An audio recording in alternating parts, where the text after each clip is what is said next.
Good morning to one and all. Today I explain the fifth lesson Indian rivers and water resources part 2.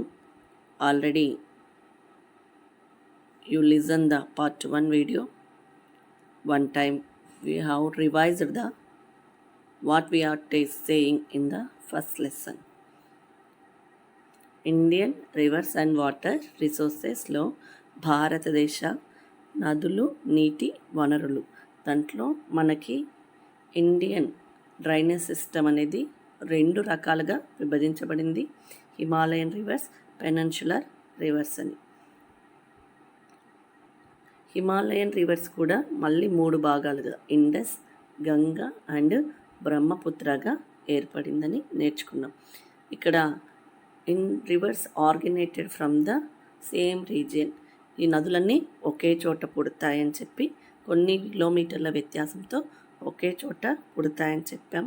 తర్వాత పర్వత ప్రాంతాలను దాటుతూ దక్షిణం వైపుగా ప్రవహిస్తూ అక్కడ ఉండేటువంటి ప్రాంతాలను అంటే లోయ ప్రాంతాలు ఏవైతే ఉన్నాయో వాటిని ఏర్పరుస్తాయని కూడా చెప్పాం. వీ షేప్డ్ వ్యాలీస్ని ఏర్పరుస్తాయి. Himalayan rivers are the perennial rivers, జీవనదుల చెప్పాం. సంవత్సరం పొడవునంతా కూడా వాటిలో నీళ్ళు ఉంటున్నాయి కాబట్టి వాటిని పెరీనియల్ రివర్స్ అని చెప్పుకున్నాం. నెక్స్ట్ హిమాలయన్ రివర్స్లో first one is the Indus system. Indus సిస్టంలో Indus river originates in the northern slope at Kailash range in the Tibet near lake Manasa Sarovar. టిబెట్లోని మానస సరోవర్ ప్రాంతంలో కైలాస పర్వత ప్రాంతంలో ఇండస్ రివర్ అనేది పుట్టిందని చెప్పాం. It enters India territory in Jammu and Kashmir. భారతదేశంలోకి Indus river first Jammu Kashmir నుండి ప్రవహిస్తూ భారతదేశంలోకి చేరుకుంటుందని కూడా చెప్పాం. దీనికి 5 ఉపనదులు ఉన్నాయని చెప్పాం. ఏంటివి? జీలం, చీనాబ్, రవి, బియాస్ అండ్ సట్లెజ్. వేటి యొక్క ఉపనదులు? ఇండస్ యొక్క ఉపనదులు. Next Ganga river system. Ganga as the twin source. Ganga అనేది 2 నదుల కలయిక. ఏ నదులు? అక్కడ మెయిన్ సోర్స్ అయినటువంటి గంగోత్రి హిమాని నదమైనటువంటి భగీరథి, తర్వాత సాంతోపాంత్ హిమాని నదమైనటువంటి అలకనంద. ఈ 2 నదులు ఎక్కడ కలుస్తాయంటే Satopanth and Bhagirathi. They are to call the Alaknanda. ఈ 2 నదులు ఎక్కడ కలుస్తాయంటే at join in the Devprayag. ఎక్కడ కలుస్తాయి 2 నదులు? అలకనంద అండ్ భగీరథి వచ్చేసి ఎక్కడ కలుస్తాయి? దేవప్రయాగ దగ్గర కలిసి they have to change the Ganga రివర్గా మారుతుంది.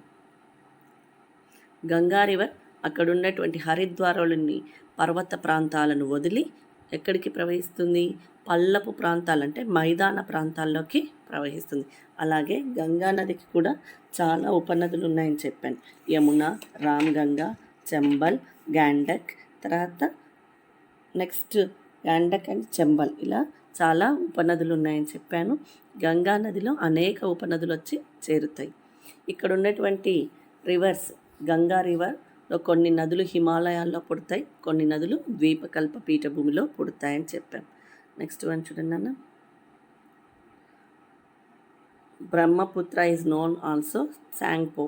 టిబెట్లో బ్రహ్మపుత్రాన్ని శాంగ్పో అని పిలుస్తాము. దీన్ని టిబెట్లో శాంగ్పో అంటాము. ఇది వచ్చేసేసి ఈ బ్రహ్మపుత్ర రివర్ ఎక్కడ పుడుతుందంటే చినమనడంగ్, ఎక్కడన్నా మానస సరోవర్లోని కైలాస పర్వత ప్రాంతాల్లో చినమనడంగ్ అనేటువంటి హిమాని నదం నుండి బ్రహ్మపుత్ర వ్యవస్థ ఏర్పడుతుంది. ఎక్కడ? ఇది కూడా కైలాస్ రేంజ్లోనే మానస సరోవర్ దగ్గర చినమనడంగ్ అనేటువంటి గ్లేజియర్ నుండి బ్రహ్మపుత్ర నదీ వ్యవస్థ ఏర్పడుతుంది. లోట్సే డాంగ్ ఇట్ ఓపెన్స్ వైడ్, అంటే లోట్సే తాంగ్ వద్ద అనువుగా అంటే ప్రయాణానికి అనువుగా ఒక వెడల్పైనటువంటి నదిగా మారి బ్రహ్మపుత్ర ఏం చేస్తుంది? 640 కిలోమీటర్లు ప్రవహిస్తుంది. తర్వాత they are divided into the so many streams. అంటే ఎలా విడిపోతుంది? మొత్తం కూడా అనేక పాయలుగా విడిపోయి ఎక్కడ చేరుకుంటుందంటే ఇది enters into the great loop south west through the Arunachal Pradesh in India. భారతదేశంలోని అరుణాచల్ ప్రదేశ్ దగ్గర సౌత్ వెస్ట్ నైరుతి దిశకి, అంటే నైరుతి దిశలో పెద్ద మలుపు తిరుగుతుంది. ఎక్కడన్నా నైరుతి దిశగా పెద్ద మలుపు తిరుగుతుంది. అరుణాచల్ ప్రదేశ్లో దీన్ని సియాంగ్ అండ్ దిహాంగ్ అని పిలుస్తాం. సియాంగ్ అండ్ దిబాంగ్ అని పిలుస్తాం. దీనికి కూడా 2 ఉపనదులు ఉన్నాయి. దిహాంగ్ అండ్ సియాంగ్ అని అరుణాచల్ ప్రదేశ్లో పిలుస్తాము. ద ట్రిబ్యూటరీస్ ఆఫ్ అస్సాం, ఇది మళ్ళీ ఎక్కడికి ప్రవహిస్తుంది, అస్సాంలోకి వచ్చేస్తుంది. అంటే ప్రవహించుకుంటూ అస్సాంలోకి వచ్చినప్పుడు అక్కడ దీని ఉపనదులైన దిబాంగ్ అండ్ లోహిత్, దిబాంగ్ అండ్ లోహిత్. అరుణాచల్ ప్రదేశ్లోనేమో దిహాంగ్ అండ్ సియాంగ్ అని పిలుస్తాము. అస్సాంలోకి వెంటర్ కాంగ్ అని బ్రహ్మపుత్ర నది యొక్క ఉపనదులైనటువంటి దిబాంగ్ అండ్ లోహిత్, ఈ 2 కూడా ఇక్కడ బ్రహ్మపుత్ర రివర్లో కలుస్తాయి. అక్కడి నుంచి దీన్ని బ్రహ్మపుత్రగా పిలుస్తారు. ఇవే కదనన్నా మనము Himalayan reverse. Next one is the peninsular reverse. ఇది వెస్టర్న్ ఘాట్స్లో చిన్న చిన్న నదులు బంగాళాఖాతం, తర్వాత అరేబియన్ సీలో కలుస్తాయని చెప్పాం. తర్వాత నర్మదా, తపతి. నర్మదా అండ్ తపతి వెస్ట్ నుంచి ఈస్ట్కి ప్రవహించవు. పెనన్షులర్ రివర్స్ అన్నీ కూడా వెస్ట్ నుంచి ఈస్ట్కి ప్రవహిస్తాయని చెప్పాం. Next is the Chambal, Sindh, Betwa, Ken and Son originated the northern part of peninsular. They are belongs to the Ganga river system. మరి గంగా నదికి సంబంధించినటువంటి కొన్ని నదులు ద్వీపకల్ప పీఠ భూమిలో పుడతాయని చెప్పాం. అది వచ్చేసి చంబల్, సింధ్, బెట్వా, కేన్ అండ్ సన్. ఇవన్నీ కూడా ఎక్కడ పెనన్షులర్లో పుడతాయి. ఇది దేనికి సంబంధించినవి అంటే గంగా రివర్కి సంబంధించినవి. మరి నాన్ పెరీనియల్ రివర్స్ కూడా చెప్పుకున్నాం. పెరీనియల్ కానివి అంటే సంవత్సరం పొడవున నీళ్లు ఉండని వాటి నదులను గురించి కూడా చెప్పాము. అవి ఏంటివంటే మహానది, గోదావరి, కృష్ణ అండ్ కావేరి. వీటినన్నిటినీ కూడా మనము నాన్ పెరీనియల్ రివర్స్ అని పిలుస్తాము. మరి ఇక్కడ ద లార్జెస్ట్ రివర్ ఉంది, అది పెనన్షులర్ రివర్లో గోదావరి. ఇది ఎక్కడ పుడుతుందంటే త్రయంబక్ ప్లాట్యూలో నియర్ నాసిక్ ఇన్ మహారాష్ట్ర. మహారాష్ట్రలోని నాసిక్ వద్ద గల త్రయంబక్ పీఠభూమిలో పుట్టి ఎక్కడ కలుస్తుంది, బంగాళాఖాతంలో కలుస్తుంది. వాటర్ యూజెస్లో ఇన్ఫ్లో గురించి చెప్పుకున్నాం. వాటర్ సైకిల్, ఇన్ఫ్లో అంటే precipitation, surface flow and ground water flow.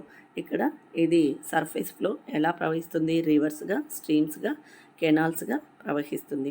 ఇది చాలా కష్టం, గ్రౌండ్ వాటర్ని క్యాలిక్యులేట్ చేయడం చాలా కష్టం. మరి ప్రెసిపిటేషన్ అనేది ఒక వర్షంగా కాదు, వడగండ్ల వానగా, తర్వాత మంచుగా, తర్వాత పొగమంచుగా కూడా మనకి కనబడుతుంది. తర్వాత ఒక విలేజ్ని తీసుకుంటే అక్కడ ఇరిగేషన్ ప్రాజెక్ట్ ద్వారా కెనాల్స్ని పంపించాలంటే మనం దేన్ని ఫస్ట్ క్యాలిక్యులేట్ చేయాలి, ఎంత వర్షం పడిందో ఒక ఐడియా వేసుకొని అక్కడ ఇన్ఫ్లో అనేది ఆ విలేజ్లో ఉన్నటువంటి ప్రాంతాలకి వాటర్ని వదలాల్సి వస్తుంది. ఎలా, కెనాల్స్ ద్వారా, పైప్ లైన్స్ ద్వారా. Next we have to go to the outflow. ఏంటిదన్నా ఇప్పుడు చెప్పుకునేది అవుట్ ఫ్లో. అవుట్ ఫ్లోలో మనం దేన్ని చెప్పుకుంటాం, ఎవపో ట్రాన్స్పోర్టేషన్. ఎవపో ట్రాన్స్పోర్టేషన్ గురించి చెప్పుకుందాం. ఫస్ట్ ఎవపో ట్రాన్స్పోర్టేషన్ మీన్స్ తెలుగులో మనం ఏమని పిలుస్తాం, బాష్పోత్సేకము. బాష్పోత్సేకము. ఎవపో ట్రాన్స్పిరేషన్ మీన్స్ బాహ్య ప్రవాహాలు వీటిని. దీంట్లో అవుట్ఫ్లోలో మనం ఎవపో ట్రాన్స్పోర్టేషన్ గురించి చెప్తున్నాం. బాష్పోత్సేకము అంటే ఇక్కడ ఉండేటువంటి వాటర్ ఎలా మనకి ఉపయోగపడుతుంది అనేది చెప్తున్నాను. Evapotranspiration is the turning of water into vapor, takes place all the time in water bodies like lakes and rivers.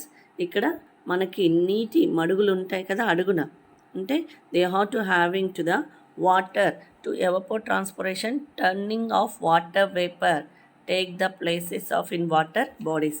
నీటి అడుగుల నుంచి కూడా నీరు ఏమవుతుంది, వాటర్ వేపర్గా మారుతుంది, నీటి ఆవిరిగా మారి ఎలా అంటే చెరువులు, నదులు, సముద్రాలు వంటి ఉపరితల నీటిల నుంచి నీరు కూడా ఆవిరిగా మారుతుంది. మీకు ఇంతకుముందుకే చెప్పాను, ఎవపో ట్రాన్స్పోర్టేషన్ అంటే నీరు ఆవిరిగా మారి అక్కడి నుంచి ఆవిరై పైకి క్లౌడ్స్ దగ్గరికి చేరుకుంటుంది. Living things also give of water in to the atmosphere through their breathing process is called the transportation. అన్ని జీవులు అంటే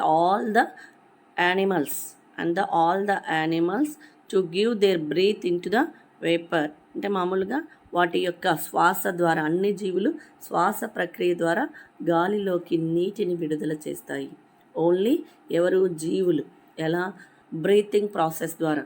మనం తీసుకున్నటువంటి బ్రీతింగ్ ఉంటుంది కదా, ఆ శ్వాస ప్రక్రియ ద్వారా అన్ని జీవులు గాలిలోకి to release in the water all the animals to given to the breathing process to release the water into the atmosphere. గాలిలోకి వాటి యొక్క శ్వాస ద్వారా నీటిని విడుదల చేస్తాయి అన్ని జంతువులు. The total amount of water added to the atmosphere from both evaporation and transportation is called evapotranspiration. మరి ఇలా విడుదల చేసిన తర్వాత వీటిని ఏమని పిలుస్తామంటే, ఈ రెండింటిని కలిపి evapotranspiration అని పిలుస్తాము. ఎలా అంటే the total amount of water added to the atmosphere, అంటే నీరు ఆవిరిగా మారింది. తర్వాత అంటే అన్ని దిక్కుల నుంచి ప్రయాణం చేసుకుంటూ వచ్చినటువంటి నీటిని మొత్తాన్ని కూడా కలిపితే మనం ఏమని పిలుస్తామంటే evapotranspiration అని పిలుస్తాం. నెక్స్ట్ చూడండి అమ్మా.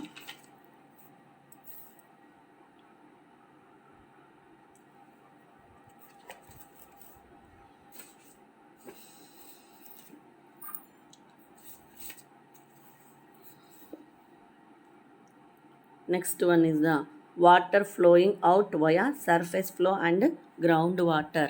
ఉపరితల ప్రవాహాల ద్వారా, భూగర్భ ప్రవాహాల ద్వారా బయటికి పోయేటువంటి నీళ్ళు, అంటే they are will be to went to outside in to the earth surface and ground water system.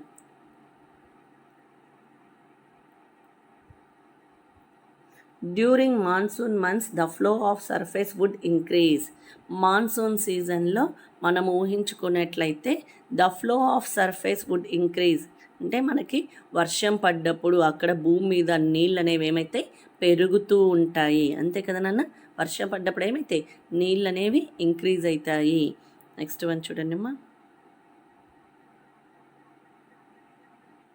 A portion of the rainfall percolates into the soil and travels to the ground structure and recharge the aquifer.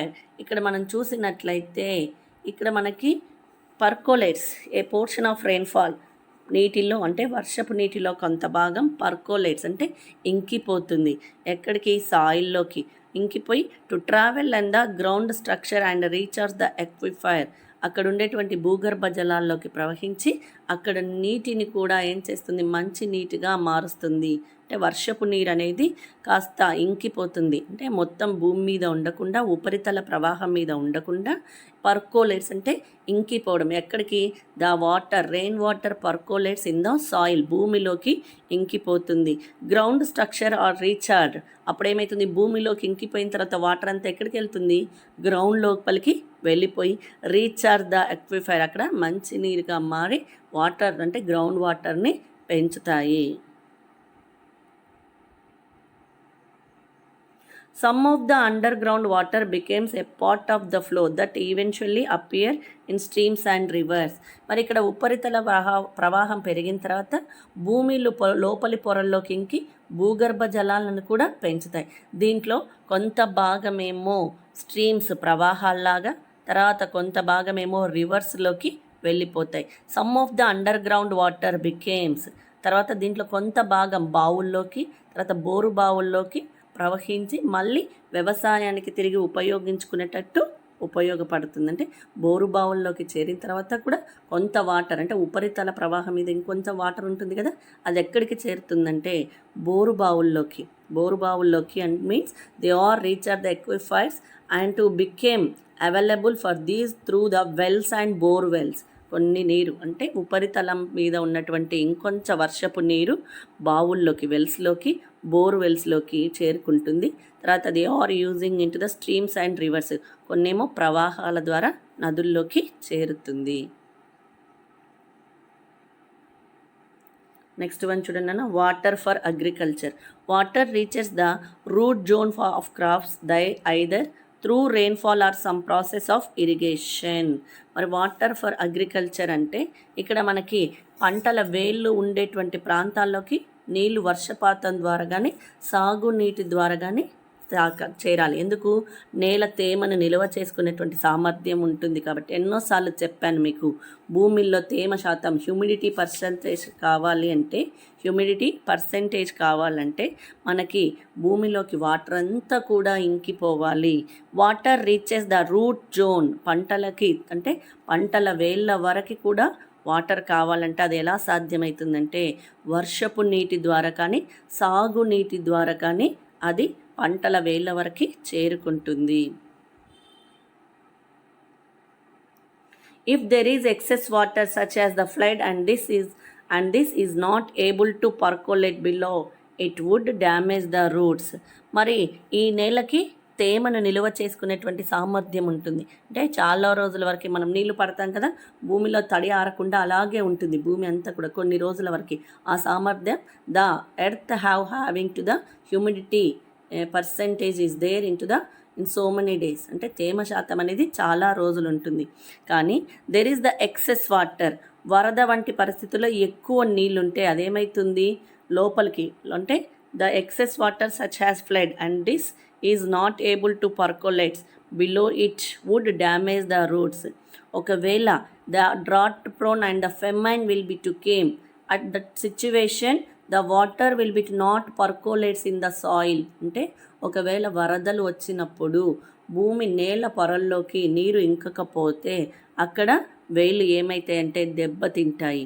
వేళ్ళు అంటే roots ఉంటాయి కదా, ఆ roots అన్నీ కూడా దెబ్బతింటాయి. దాంతో ఏమవుతుంది, కరువు అనేది వస్తుంది. The famine will be to came, they hot will be to not having the enough humidity percentage of the soil. సాయిల్లో తేమ శాతం లేకుండా పంటల యొక్క రూట్స్ అనేవి దెబ్బతిన్నప్పుడు ఖచ్చితంగా మనకేమొస్తుంది, కరువు అనేది సంభవిస్తుంది. This is the water for agriculture. Next water use for domestic purpose and for animals. గృహ అవసరాలకి, తర్వాత పశువుల నీటి వినియోగానికి మనం వాటర్ని ఉపయోగిస్తున్నాం. మీకు అందరికీ తెలుసు, water used for drinking, cooking, washing, cleaning, for animals is vital. మళ్ళీ ఇక్కడ తాగునీటిని మనం చాలా వాటికి ఉపయోగిస్తున్నాం. తాగడానికి, తర్వాత వంటకి, స్నానానికి, శుభ్రపరచడానికి, పశువులకు ఉపయోగిస్తున్నాం. పశువుల నీళ్లు తాగడానికి కూడా వీటిని ఉపయోగిస్తున్నాం. అంటే పశువులను కడుగుతున్నాం, పశువులకు తాగడానికి నీరుని పెడుతున్నాం. అంటే they are not will be to another relation with the income. They are will be to the available of the water for the human beings for the every need and animals also to drinking the water and cleaning they total body. అంటే అక్కడ మనము అన్నిటినీ clean చేసుకుంటూ తర్వాత పశువులకు కూడా అవసరమైనటువంటి నీటిని అందిస్తున్నాం. దీంతో ఏ ఆదాయానికి సంబంధం లేదు. A minimum amount is actually available to all. కాస్త మళ్ళీ అవసరాల కోసం, అంటే మామూలుగా ఎక్కడ అగ్రికల్చర్ సిస్టమ్ ఉంది కదా, పశువులకైతే నీటిని అందిస్తున్నాం, కానీ అగ్రికల్చర్ పంటలు పండడానికి, వ్యవసాయానికి నీళ్లు కావాలి కాబట్టి కొంచెం ఆదాయంతో they hot will be to available of the to income and will be to given to the plan for the agriculture crops for the farmers. వాళ్ళకు నీళ్ళు అందేలాగా చూడాలి కాబట్టి కొంచెం ఆదాయాన్ని వినియోగించి ఒక ప్రణాళిక తయారు చేసి అక్కడ ఉన్నటువంటి పంట భూములకి ఏం చేయాలి, నీటిని అందించాలి. కొన్ని గ్రామాల్లో నీరు అసలు తాగడానికి కూడా ఉండదు. అలాంటి వాళ్ళకు కూడా మనము కెనాల్స్ ద్వారా, తర్వాత డ్యామ్స్ ద్వారా, తర్వాత నెక్స్ట్ పైప్ లైన్స్ ద్వారా నీరుని అందించాల్సి వస్తుంది.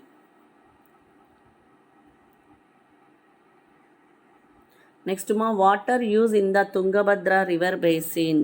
Water use in the Tungabhadra river basin. Tungabhadra shared by the two southern state of Karnataka and AP, tributary of a large river system in Krishna. మనకి ఇక్కడ చూసినట్లయితే మనకి ఎలాంటి అవసరాలకు మనం యూజ్ చేసామో తెలుస్తుంది. ఇప్పుడు తుంగభద్ర నది ప్రాంతంలో నీటి వినియోగం ఎలా ఉందో చూద్దాం. కృష్ణా నది, Tungabhadra shared by the two southern state of Karnataka and AP. Krishna నదికి ఉపనది అయినటువంటి తుంగభద్ర ఏ నదికి ఉపనదినా? కృష్ణా నదికి. The tributary of Krishna. Tungabhadra is the tributary of Krishna. Krishna నది is the non perennial river. Krishna నదిలో సంవత్సరం అంతా కూడా నీళ్ళుండవు. దీని యొక్క ఉపనది ఏదంటే తుంగభద్ర. ఇక్కడ ఉన్నటువంటి నదీ జల వ్యవస్థ అంటే Indian drainage system Karnataka, Telangana, ఆంధ్రప్రదేశ్లు టు షేర్ దట్ వాటర్. అంటే ఇక్కడ ఉన్నటువంటి తుంగభద్ర కృష్ణానదికి ఉపనది అయినటువంటి తుంగభద్ర నదీ వ్యవస్థని 3 స్టేట్లు పంచుకుంటున్నాయి. ఏవేవి? కర్ణాటక, తెలంగాణ అండ్ ఆంధ్రప్రదేశ్. ఇప్పుడు ఇంకా డిస్కషన్ నడుస్తూనే ఉంది. తర్వాత తెలంగాణ వాళ్ళు ఆంధ్రాకు నీళ్ళు ఇవ్వమని చెప్తున్నారు. అది కరెక్ట్ కాదు అని చెప్పి మనకి చర్చలు నడుస్తూనే ఉన్నాయి. రోజు కూడా వాటి గురించి పేపర్లో వస్తూనే ఉంది నాన్న.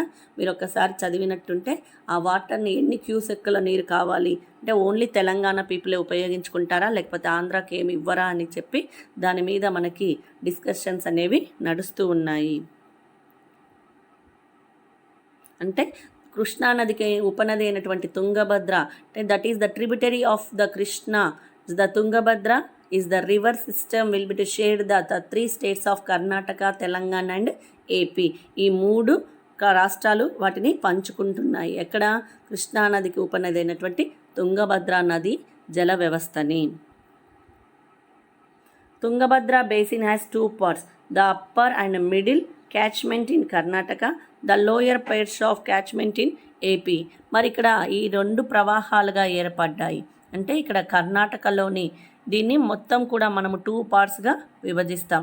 ఎలా అంటే కర్ణాటకలోని the upper and middle catchment in Karnataka, ఎగువ మధ్య పరివాహక ప్రాంతాలు.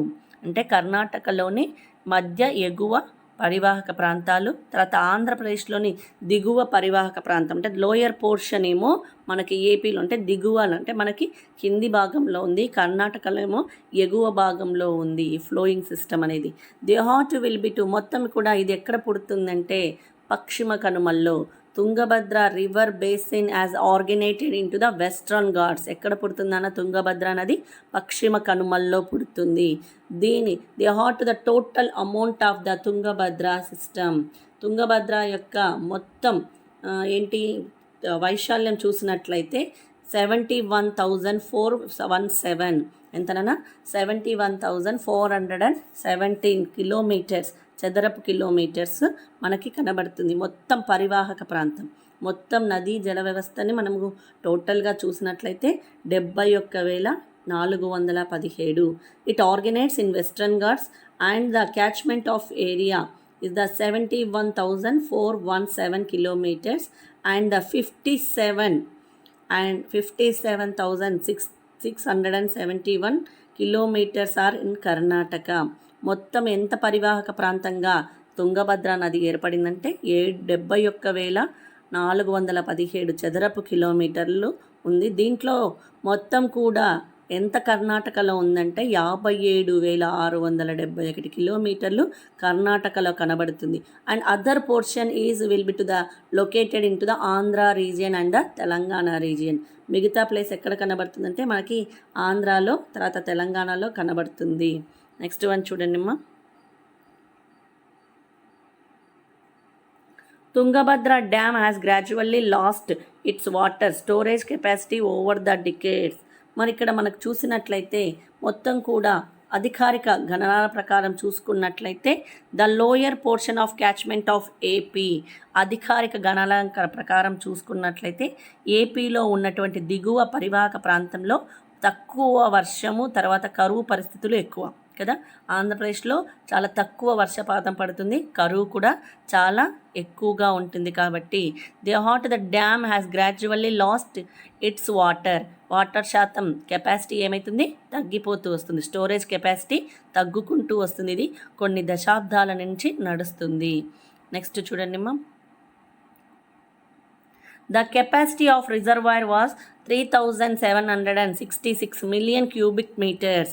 మరి ఇక్కడ చూసినట్లయితే ఇది ఎంత తగ్గుకుంటూ వస్తుందంటే నీటి మీద ఆధారపడిందంటే 3,776 మిలియన్ క్యూబిక్ మీటర్స్ కెపాసిటీ రిజర్వాయర్లో ఉంది. అంటే that is will be to having to the Andhra region having the most of the famines and the less rainfall to receiving to the Andhra region to storage water and loss the water in to the Tungabhadra river dam system, not storage of the water in to the so many decades. దశాబ్దాల నుంచి ఇదే జరుగుకుంటూ వస్తుంది. ఎందుకంటే ఆంధ్ర రీజియన్లో తక్కువ వర్షాలు పడతాయి, కాబట్టి famines కూడా చాలా ఎక్కువ, కాబట్టి వాటర్ స్టోరేజ్ అనేది ఎక్కువగా ఉండదు. వర్షం ఎక్కువ పడితే ఏమవుతుంది, వాటర్ని స్టోరేజ్ చేయొచ్చు, తర్వాత అన్ని పంటలకు కావాల్సినటువంటి నీటిని అందించవచ్చు. మరి దీని కెపాసిటీ ఎంత అంటే ద కెపాసిటీ ఆఫ్ రిజర్వాయర్, దీని యొక్క కెపాసిటీ ఎంత అంటే 3766 మిలియన్ క్యూబిక్స్. అంటే గత కొన్ని శతాబ్దాల నుంచి చూసినట్లయితే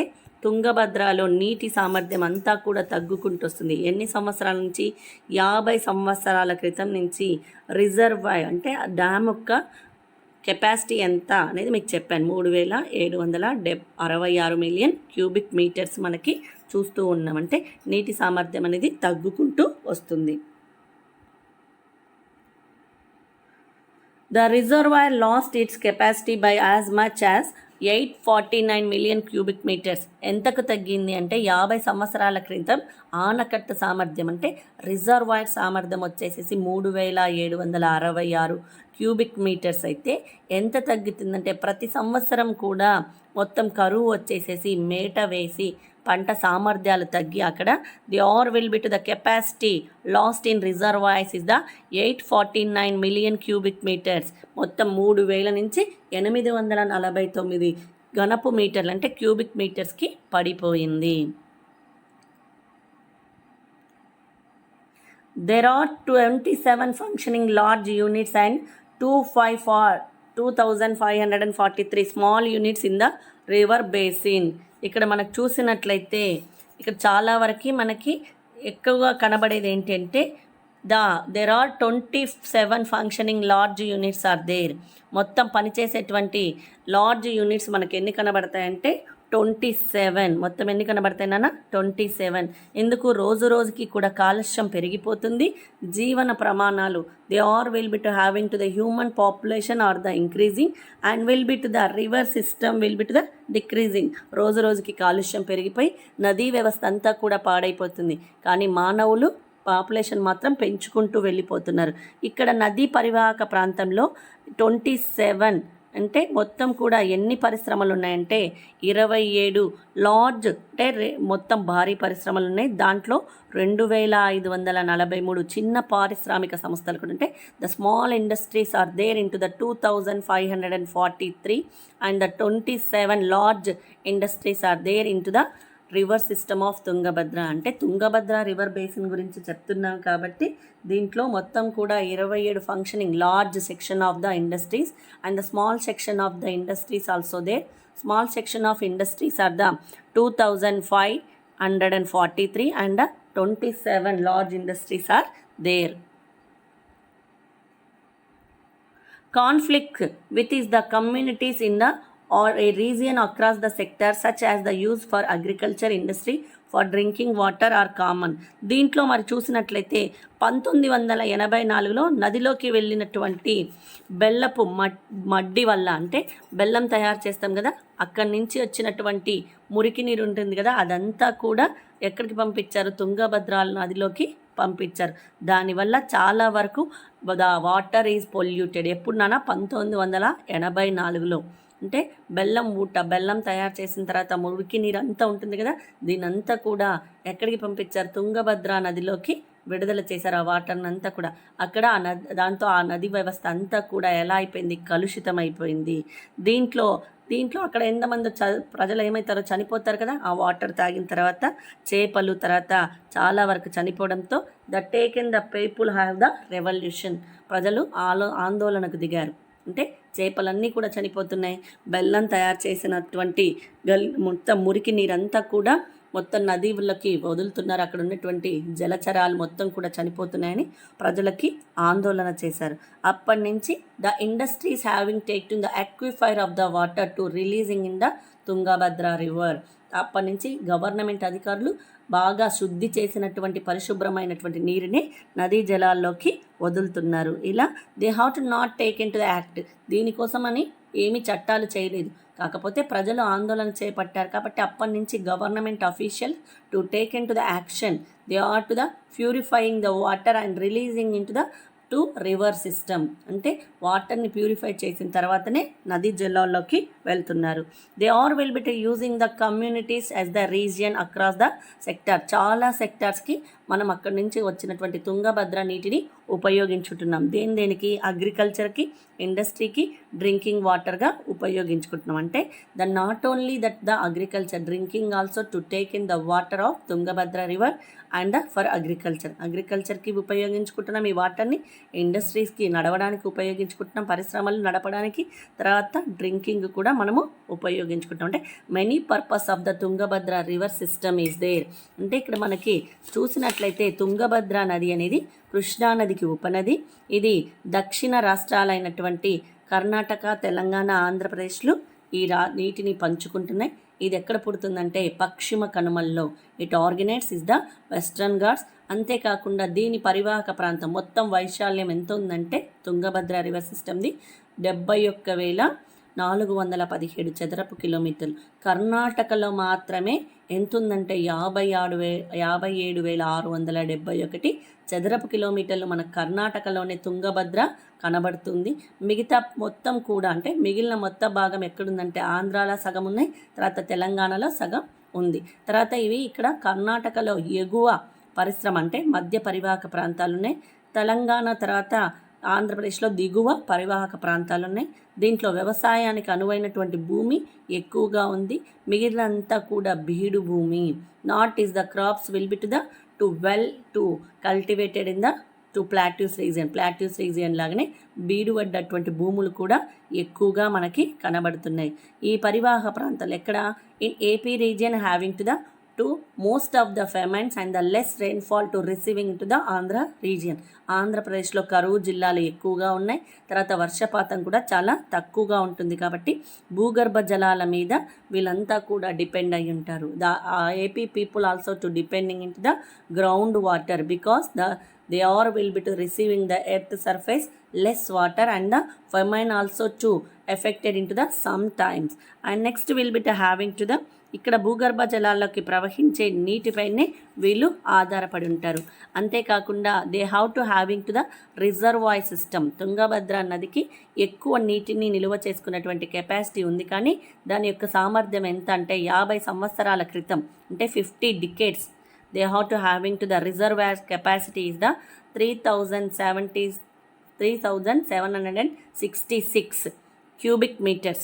కానీ they hot to will be having to the mining అంటే గనుల తవ్వకము, తర్వాత dust and will be to the soil erosion and will be to the pollution of the things. అంటే వీటి వల్ల ఏమైంది, నీటి శాతం అనేది తగ్గుకుంటూ వచ్చింది. మీకు చెప్పాను కదా 3,766 క్యూబిక్ మీటర్స్ ఉంటే ఇదంతా కూడా ఎందుకు తగ్గుకుంటూ వచ్చిందంటే మైనింగ్ చేస్తున్నాం, అక్కడ గనుల తవ్వకం స్టార్ట్ చేసాము, తర్వాత దుమ్ము ధూళి, తర్వాత సాయిల్ ఎరోషన్, తర్వాత వ్యర్థ పదార్థాల వంటి వల్ల అక్కడ ఉండేటువంటి రిజర్వాయర్ కెపాసిటీ ఏమైంది తగ్గుకుంటూ 84.9 క్యూబిక్ మీటర్లకి పడిపోయింది.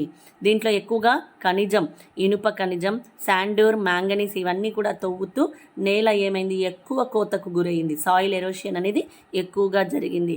దానివల్ల ఏమైంది తుంగభద్రకి నీటి రిజర్వాయర్ కెపాసిటీ అనేది తగ్గుకుంటూ వచ్చింది.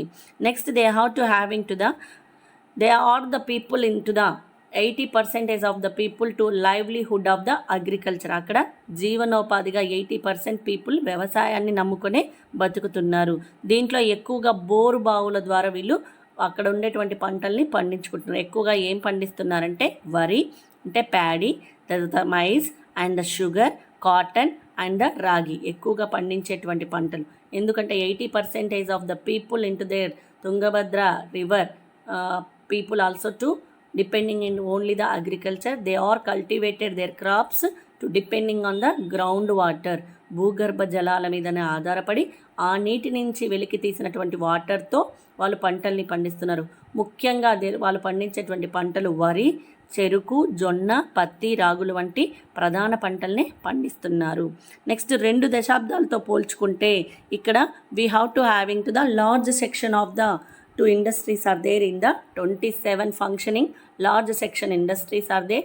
Small section industries are also there. They are will be to the 2,543. In 1984 they are the releasing into the to making of the jaggery, అంటే ద వాటర్ జాగరీ తయారు చేసినటువంటి పొల్యూషన్ వాటర్ని మొత్తం కూడా తుంగభద్ర నదిలోకి పంపిస్తుంటే the people has taken to the one of the revolution that the time the government official taken to the action to purifying the water and releasing in to the Tungabhadra river. తర్వాత వీళ్ళు ప్రజలు ఆందోళన చేస్తే ఏం చేస్తారు, అక్కడ ఉండేటువంటి అధికారులు అక్కడ ఉండేటువంటి వాటర్ని శుద్ధి చేసిన తర్వాతనే నదిలోకి వదిలేసేస్తున్నారు. They hot will be having to the development of the so many sections, they hot to the small villages and they hot to the villages also to using these water in to the different sections for the agriculture and to running the industries and drinking the water. అక్కడ ఉండేటువంటి చిన్న చిన్న గ్రామాలు, తర్వాత చిన్న చిన్న పట్టణాలు, వీళ్ళన్నిటికీ కూడా ఈ నీరే తాగడానికి, వ్యవసాయానికి, ఇండస్ట్రీస్ నడపడానికి ఉపయోగపడుతుంది. నెక్స్ట్ వన్ చూడండి అన్న. Water for industrial use, water is required for the manufacturing process and this demand often completes. మరి నీటిని మనం ఎలా ఉపయోగించుకుంటున్నామంటే సమవినియోగం చేస్తున్నాం, నీటిని సమవినియోగం చేస్తున్నాం. Industrial water is industrial rational and equitable use of water to given into the manufacturing things. Water is required for manufacturing process and this demand often completes with domestic and agriculture uses.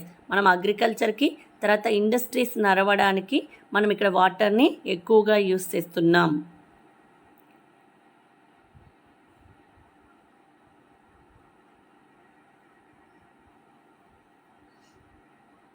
A village may have tanks, ponds, lakes.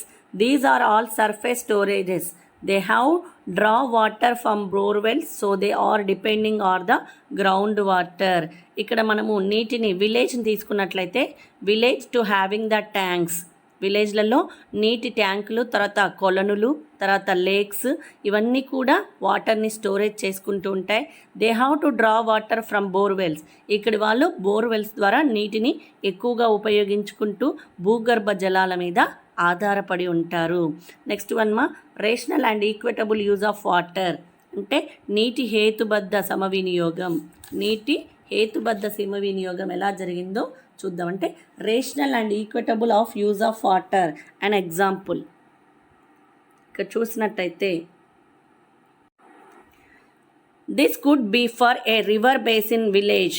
ఇదంతా కూడా river basin అంటే నీటిని వినియోగించుకోవడానికి మనకి outflow system is the very important. Such plans are the implementation schemes, వీటి కోసం నీటి వినియోగం కోసం మనం ప్లాన్స్ని ఎక్కువగా ఇంప్లిమెంట్ చేసి అనేక పథకాల ద్వారా నీటిని సద్వినియోగం చేస్తున్నాము. అంటే rational and equitable use of water అంటే నీటిని సమానంగా వినియోగించుకోవడానికి మనం అనేక ప్రయత్నాలు చేస్తున్నాము. దాంట్లో ద రివర్ బేసిన్ విలేజ్లో వాటర్ని ఎలా ఉపయోగించుకుంటున్నాం, such as the plans and implementation schemes ద్వారా ఆ విలేజ్లోకి అంటే కొన్ని పథకాల ద్వారా నీటిని వినియోగించుకుంటూ ఒక గ్రామం గురించి ఇక్కడ మనము చెప్పుకుందాం.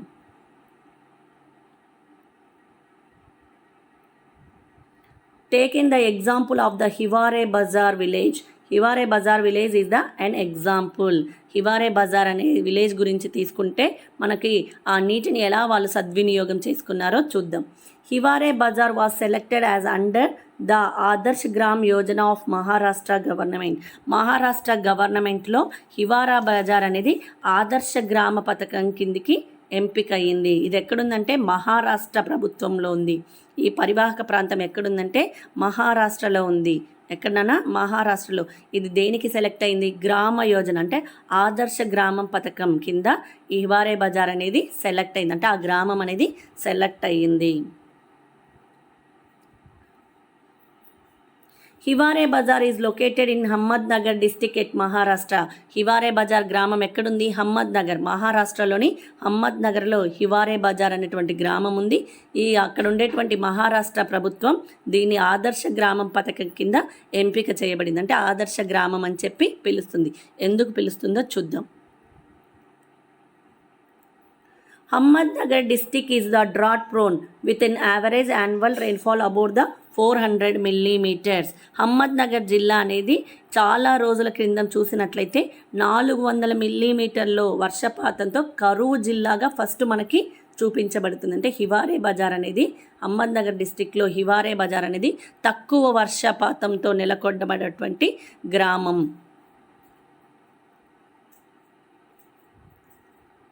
CCTS continuous contour trenches. They are to having to the number of water was harvesting structures were also built in the village. Check dams, percolation tanks and loose boulder structures.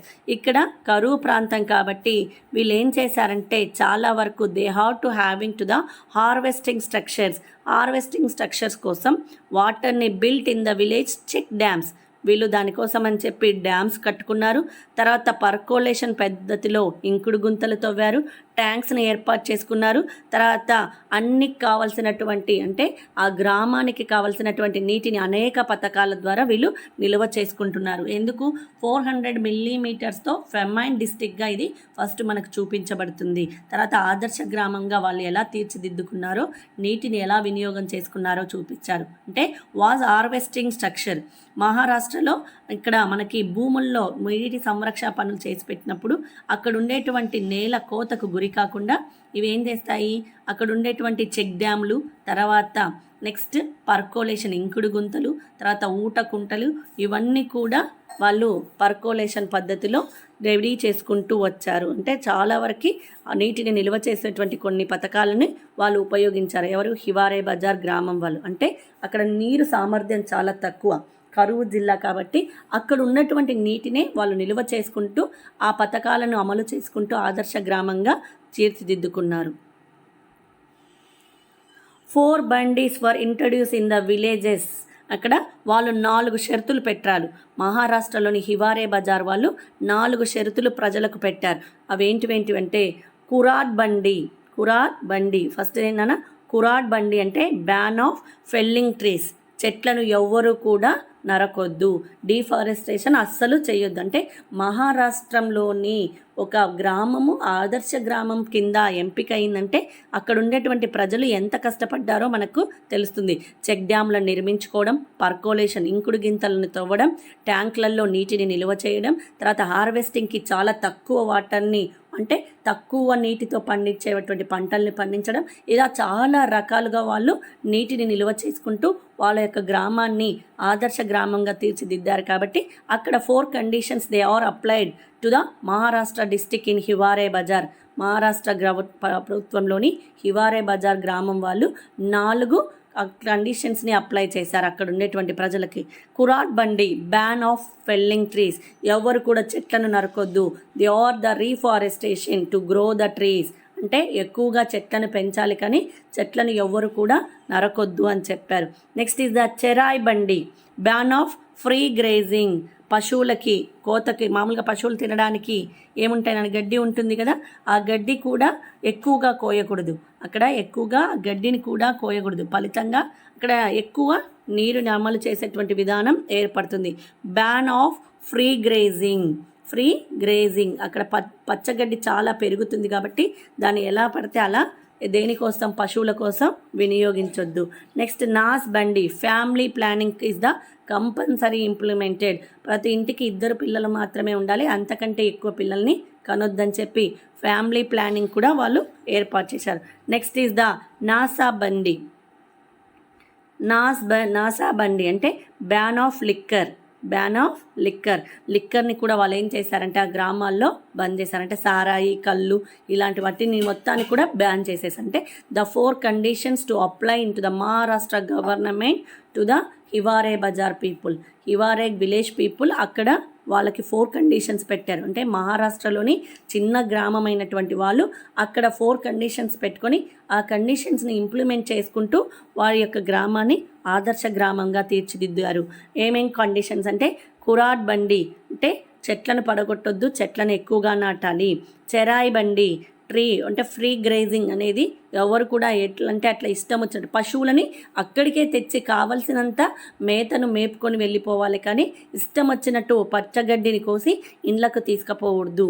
అంటే అన్ని రకాలుగా ఉండేటువంటి పశువులు అంటే ఎవరి పశువులైనా సరే పచ్చగడ్డి దగ్గరికి వచ్చి తిని వెళ్ళిపోవాలి, కానీ ఎలా అంటే అలా దాన్ని కోసి ఇళ్ళకి తీసుకెళ్ళొద్దు. Next is the family planning. అంటే ఒక ఇంటికి 2 లేదా 3 పిల్లలు మాత్రమే ఉండాలి, అంతకంటే ఎక్కువ ఉండకూడదు. బ్యాన్ లిక్కర్, నాసా బండి అంటే లిక్కర్ని కూడా బ్యాన్ చేశారు. నెక్స్ట్ వన్ మా, the milk production in the village for the agriculture like potatoes, onion, fruits, flowers were improving in the villages. మరి ఇక్కడ వాళ్ళు ఏం చేశారు, 1900 అంటే భూమి లేని వాళ్ళకు భూములను ఇచ్చారు, తర్వాత చెట్లను నరకడం, పశువులను స్వేచ్ఛగా మేయడానికి వదలడం, తర్వాత మత్తు పానీయాలు, అధిక సంతానాన్ని మొత్తాన్ని కూడా బ్యాన్ చేసేశారు. తర్వాత వీళ్ళు they are the production of the village, production ఎక్కువగా మిల్క్ ప్రొడక్షన్ అంటే మిల్క్ డైరీస్ని ఎక్కువగా పెట్టారు. Like potatoes, onions, fruits, flowers were improving the villages. అంతేకాకుండా అక్కడ చాలా వరకు అందుబాటులో ఉన్నటువంటి పంటల్ని మాత్రమే పండించేవాళ్ళు. అంటే డైరీ సిస్టమ్ని ఏర్పాటు చేసి అక్కడ ఎక్కువగా వాళ్ళకి కావాల్సినటువంటి పొటాటోస్, బంగాళదుంప, తర్వాత ఆనియన్, ఉల్లిపాయలు, తర్వాత ఫ్రూట్స్, ఫ్లవర్స్ అన్నిటిని కూడా విలేజ్లో పండిస్తూ వచ్చారు. దాంట్లో ద్రాక్ష, దానిమ్మ ఇవన్నీ కూడా they are will bit the two trading crops అంటే వాణిజ్య పంటలు అని వీటిని చెప్పుకోవచ్చు. ఓకేమ్మా, పేజీ నెంబర్ 66లో మీకు ఇక్కడ ఒకటి ఏమిటంటే చిన్నది హివారే బజార్ గురించి మొత్తం కూడా ఒక మ్యాప్ ఇచ్చారు చూడండి అన్న. ఆ మ్యాప్ ప్రణాళిక అమలుకు ముందు ఎలా ఉందంటే ప్లాన్ వేయక ముందుకు హివారే బజార్ ఎలా ఉంది, తర్వాత దాంట్లో వర్షపు నీటితో నిండిన నీటిలని కాంటూర్ అంటే కాంటూర్ ట్రెంచెస్ చెప్పాను కదా, కాంటూర్ ట్రెంచెస్ ద్వారా వర్షపు నీటిని ఎలా చేసుకున్నారు అంటే చిన్న చిన్న ఇంకుడు గుంతలు ఇక్కడ కనబడుతుంది చూడండి. అడవుల పెంపకం, తర్వాత హివారే బజార్ నేలకోత, నీటి సంరక్షణకు ముందు తర్వాత చిత్రాలు, ఇవన్నీ కూడా సమతలంగా ఉండేటువంటి వాటిని పర్కోలేషన్ని, తర్వాత ట్యాంకులని, తర్వాత బోర్వెల్స్ని ఏర్పాటు చేసుకొని నీటిని స్టోరేజ్ చేసుకుంటూ వచ్చారు. తర్వాత హివారే బజార్ ముందు ఎలా ఉండేదంటే బీడు భూమిగా ఉండేది, అంటే కరువు ప్రాంతంగా ఉంది. ఎందుకంటే 400 మిల్లీమీటర్ల వర్షపాతాన్ని మాత్రమే రిసీవ్ చేసుకుంటుంది కాబట్టి ఆ గ్రామం కరువు ప్రాంతంగా ఏర్పడింది. దాన్ని అక్కడ ఉండేటువంటి గ్రామ ప్రజలు వాళ్ళకైనకున్నటువంటి నీటి పథకాలను వినియోగించుకుంటూ ఆదర్శ గ్రామంగా తీర్చిదిద్దుకున్నారు. అంటే వాళ్ళు వచ్చేసేసి ట్యాంకులను ఏర్పాటు చేసుకున్నారు, వచ్చిన నీటినే స్టోరేజ్ చేసుకుంటూ అగ్రికల్చర్కి ఉపయోగించుకుంటూ తక్కువ నీటితో పండించేటువంటి పంటల్ని పండించుకుంటూ ఆదర్శ గ్రామం కింద వాళ్ళు అక్కడ ఉండేటువంటి గ్రామాన్ని తీర్చిదిద్దారు. దాంట్లో 4 కండిషన్స్ని అప్లై చేసుకున్నారు.